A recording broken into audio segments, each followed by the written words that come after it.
O Liberdade de Opinião vai a Brasília para conversar com o jornalista Alexandre Garcia. Olá, Alexandre. Bom dia, Colombo. Vamos à nossa conversa de hoje. Vamos em frente para o plenário do Supremo Tribunal Federal, que ontem formou maioria e manteve a prisão preventiva de André do Rep, um dos chefes do PCC. O placar está em 6-0 a favor do retorno do traficante à cadeia quando e se ele for recapturado. Hoje, os outros 4 ministros seguem a votação, inclusive o ministro Marco Aurélio, que foi quem concedeu o habeas corpus que permitiu que o bandido saísse pela porta da frente do presídio de Presidente Venceslau, em São Paulo. Em seu voto, o presidente do Supremo, ministro Luiz Fux, que cassou a liminar de Marco Aurélio, disse que André do Rep, debochou da justiça. Os estados gastam milhões para recapturar um foragido desta grandeza criminosa.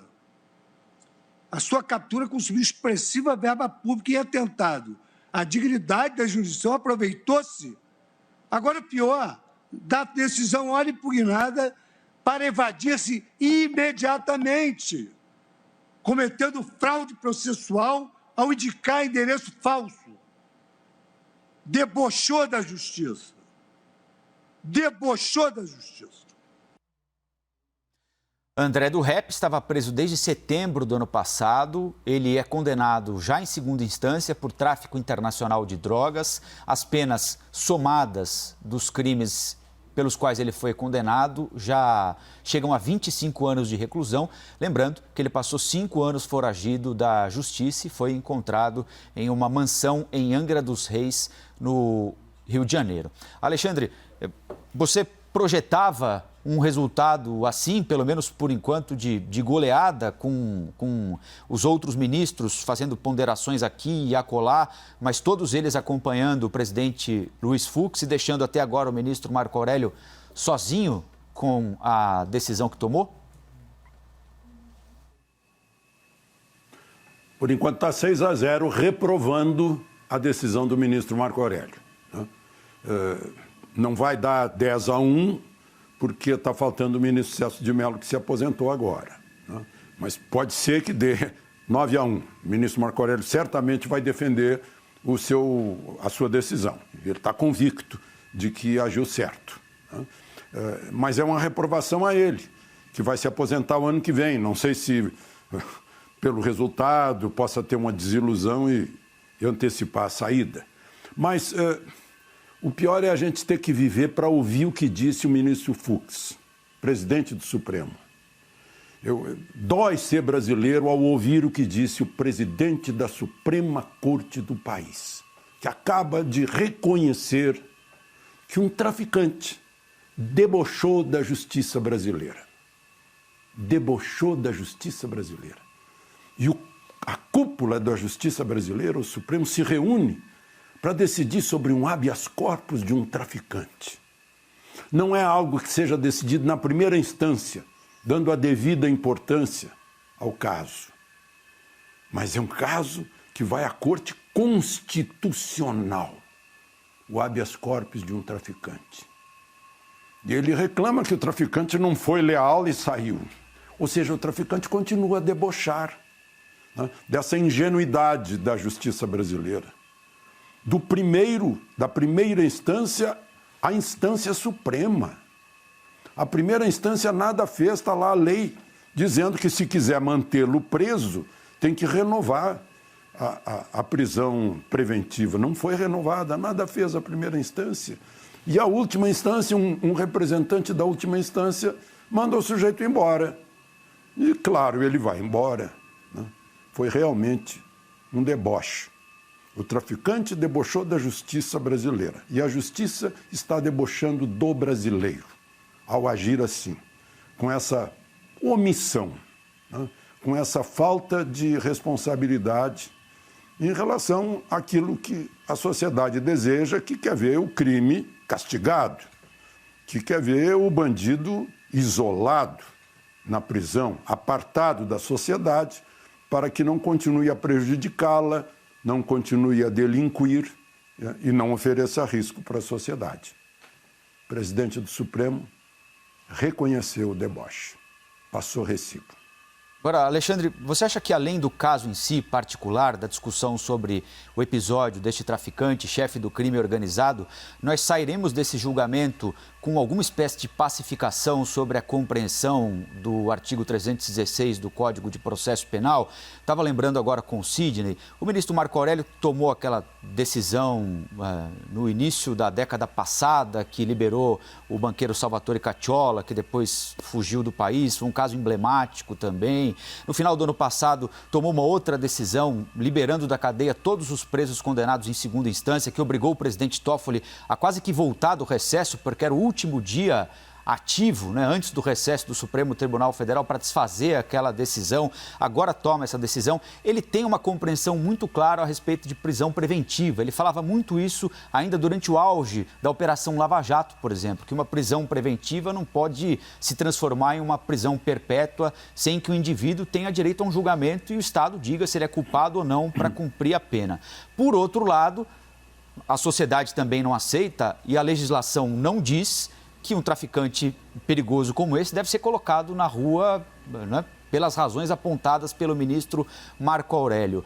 Nós sairemos dessa discussão no plenário do Supremo Tribunal Federal com este assunto pacificado, ou seja, nós encontraremos o ponto entre a manutenção de uma prisão preventiva e a necessidade de soltar alguém para que ele não fique preso indefinidamente sem o trânsito em julgado? Não é a lei, são as pessoas. A lei é clara. Tem que revisar a cada 90 dias para evitar injustiça, para evitar que o sujeito fique mofando lá dentro. Não foi revisado. E ele é mantido se ele representar um risco à lei, à sociedade, à justiça, a testemunha vai continuar delinquindo. Também está claro isso. Além de tudo, o tráfico de drogas é crime inafiançável. Está em outra categoria já. Então a lei existe. É que não foi cumprida devidamente. É o que a gente vê. Bom, vamos continuar falando de justiça então, Alexandre, porque o STJ, o Superior Tribunal de Justiça, concedeu um habeas corpus coletivo, ou seja, generalizado, para soltar todos os presos que têm direito a pagar fiança para sair da cadeia, mas porque alguma razão não conseguiram quitar o valor.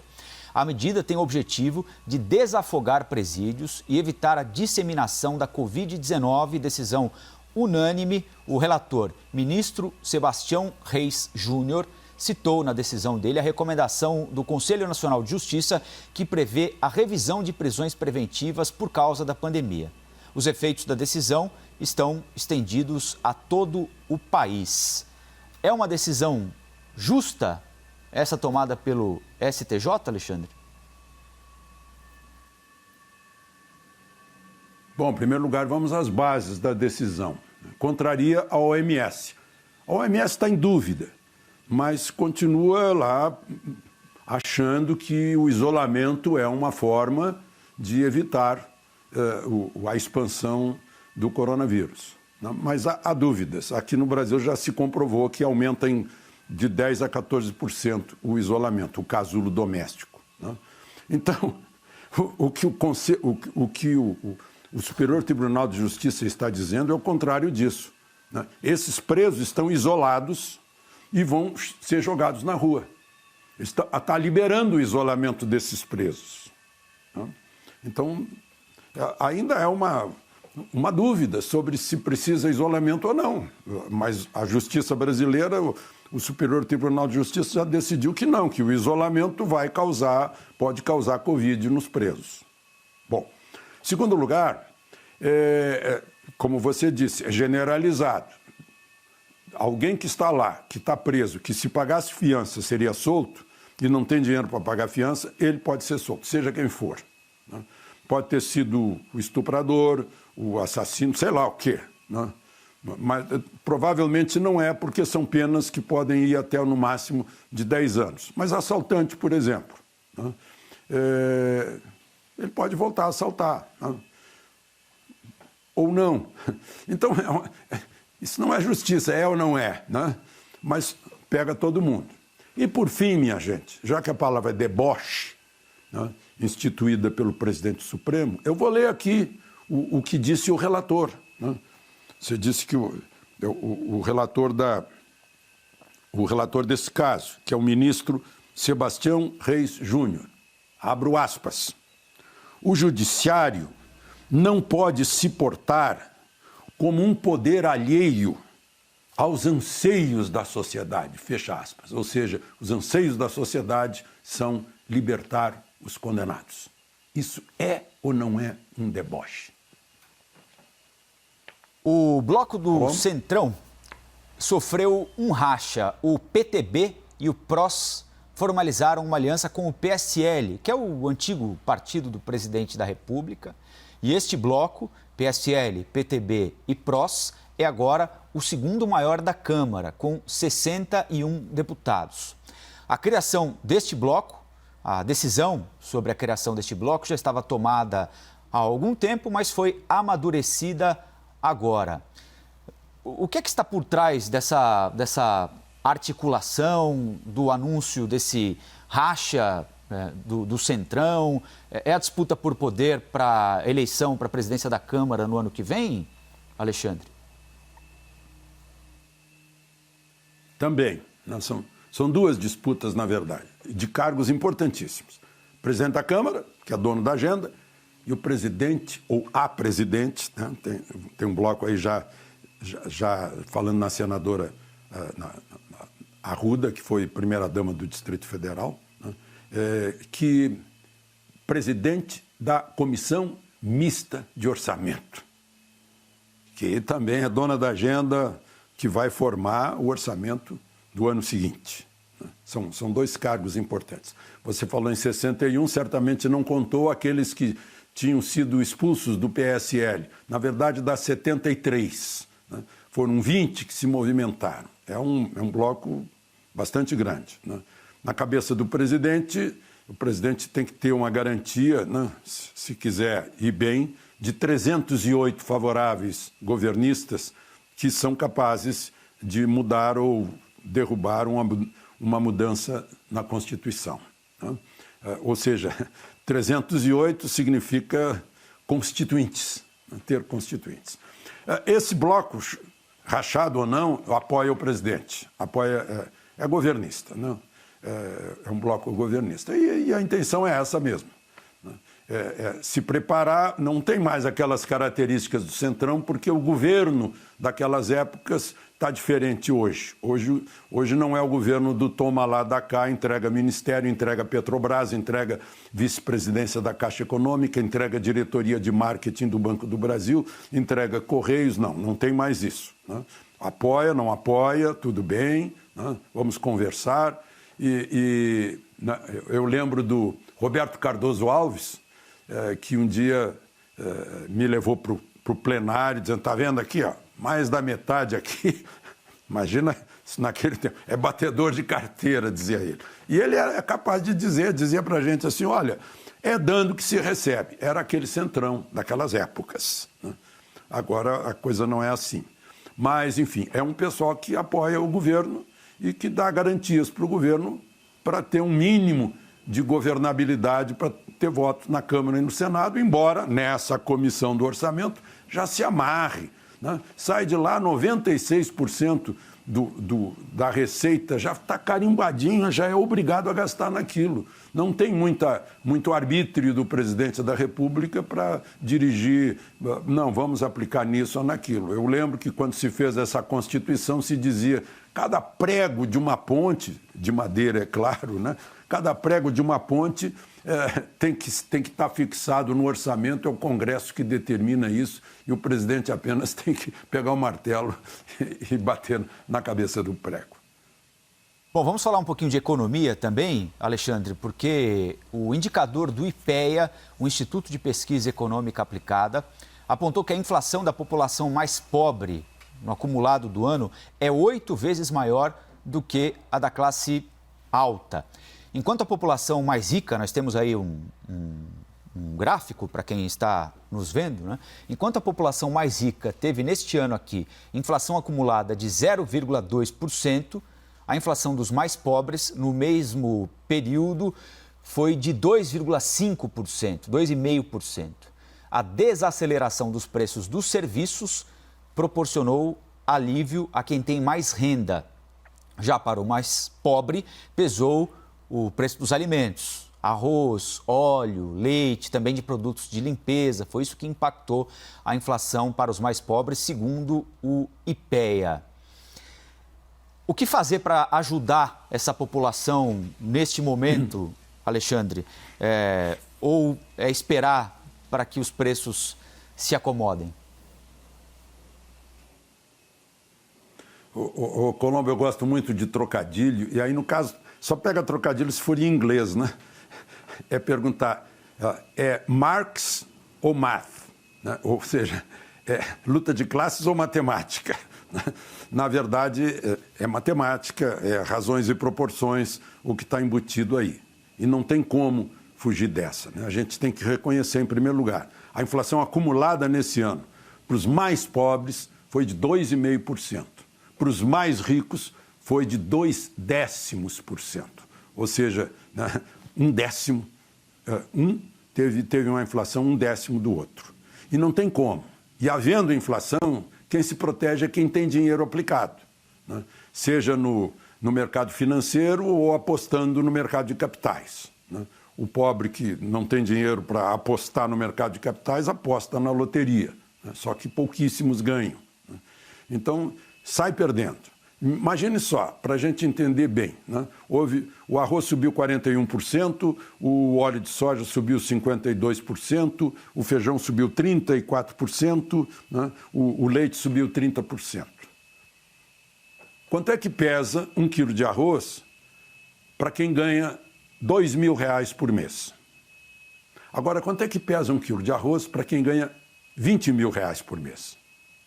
Quanto é que pesa 1 quilo de arroz para quem ganha R$200.000 por mês? Né? Eu não vou comparar com óleo de soja, porque para quem ganha R$200.000 por mês, ele quer sabe que aumentou por causa do dólar o preço do azeite grego, do azeite italiano, do azeite espanhol, do azeite português. É outra conversa, né?